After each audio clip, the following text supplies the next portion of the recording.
বিনীত হওয়া দরকার। যত বেশি আপনি আল্লাহর কাছে বিনীত হবেন, সেজদা দিবেন আল্লাহর জন্য, তত বেশি আল্লাহর কাছে আপনি প্রিয় হবেন, আল্লাহর কাছে আপনার মর্যাদা বৃদ্ধি হবে। মুহাম্মদ রাসূলুল্লাহ সাল্লাল্লাহু আলাইহি ওয়াসাল্লাম বলেছেন, বনি আদম যখন সেজদা দেয় শয়তান তখন কাঁদতে থাকে। কাঁদে, বলতে থাকে, কি কাঁদে কেঁদে কি বলে জানেন? বলতে থাকে যে আমাকে সেজদা করার নির্দেশ দেওয়া হয়েছে, আমি সেজদা করিনি, আমার জন্য জাহান্নাম। বনি আদম সেজদা করে জান্নাত নিয়ে গেল। বুঝছেন তো? হিংসুটে সে, শত্রু সে, আমাদের জাত শত্রু হচ্ছে শয়তান। আল্লাহ তাআলা এজন্য বলেছেন, ইন্নাশ শাইতানা লাকুম আদুউন ফাত্তাখিযু আদুওয়া। শয়তান তোমাদের শত্রু, তাকে শত্রু হিসেবে গ্রহণ করো, শত্রু হিসেবে নিতে হবে। সে চায় না আমরা জান্নাতে যাই।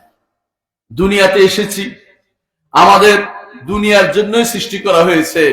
জান্নাতে কিছুদিন রেখে মেহমানদারির ব্যবস্থা করা হয়েছিল। মেহমান সেখানের মর্যাদা রক্ষা করতে পারেনি, এই জন্য দুনিয়াতে আবার পাঠিয়ে দিয়েছে। কিন্তু খ্রিস্টানদের মতো আমরা এটা বলবো না যে আমরা পায়ের চিত্ত করতে দুনিয়াতে আসেছি, এটা ঠিক নয়। আল্লাহ তাআলা আসমানে তার গুনাহ ক্ষমা করে দিয়েছেন। আদম আলাইহিস সালাম গুনাহ ক্ষমা করে দিয়েছেন। আদম আলাইহিস সালাম যখন আসমানে তিনি বলেছিলেন, রব্বানা যালামনা আনফুসানা ওয়া ইল্লাম তাগফির লানা ওয়া তারহামনা লানাকুনান্না মিনাল খাসিরিন, বলার সাথে সাথে আল্লাহ তাকে ক্ষমা করে দিয়েছেন। ক্ষমা করে বলেছেন দুনিয়াতে পাঠাই দিচ্ছি। এই নয় যে দুনিয়াতে শাস্তি স্বরূপ পাঠাচ্ছে, কথাটা এটা নয়। দুনিয়ার জন্যই আমাদেরকে সৃষ্টি করা হয়েছে। ইন্নী জাইলুন ফিল আরদি খলিফা, দুনিয়ার বুকেই আমাদেরকে আল্লাহ তাআলা সৃষ্টি করেছেন। আখিরাতে আমার জান্নাতে প্রথমে ঢুকানোর জন্য নয়। হ্যাঁ, দুনিয়াতে ভালো কাজ করলে আল্লাহ তাআলা আবার জান্নাতে দিবেন, ওয়াদা করেছেন। ফা ইম্মা ইয়াতিয়ান্নাকুম মিন্নী হুদান ফামান তাবিআ হুদায়া ফালা খাউফুন আলাইহিম ওয়ালা হুম ইয়াহজানুন। আমার পক্ষ থেকে হেদায়েত যাবে, ঈমানের কথা যাবে, আকীদার কথা যাবে, আমলে সালের কথা যাবে। যে ব্যক্তি এগুলি অনুসরণ করবে তার কোনো ভয় নাই, তার কোনো সমস্যা নেই। আবার সে এখানে উত্তীত হবে, কোথায় আসবে? জান্নাতে আবার চলে আসবে।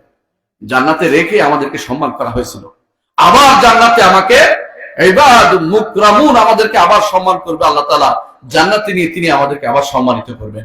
যেভাবে তার ফেরেশতাদেরকে তিনি সম্মানিত করেছেন, সম্মানিত করেন, আমাদেরকেও তিনি সম্মানিত করবেন জান্নাতে নিয়ে। যদি কোনো আকীদা ঠিক থাকে, ঈমান ঠিক থাকে, আমল ঠিক থাকে।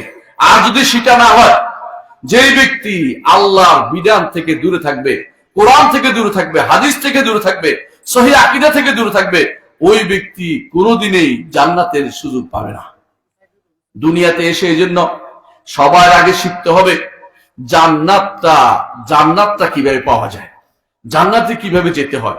জান্নাতে যেতে হলে যদি আকীদা শুদ্ধ না হয়, যত কিছুই করুক না কেন, যত বড় আল্লাহ হোক না কেন, সে ব্যক্তি জান্নাত যেতে পারবে না। আকীদা শুদ্ধ নিয়ে গেলে আখিরাতে হয়তো কারো গুনাহ থাকবে, বিভিন্ন কারণে আল্লাহ ক্ষমা করে দিবেন।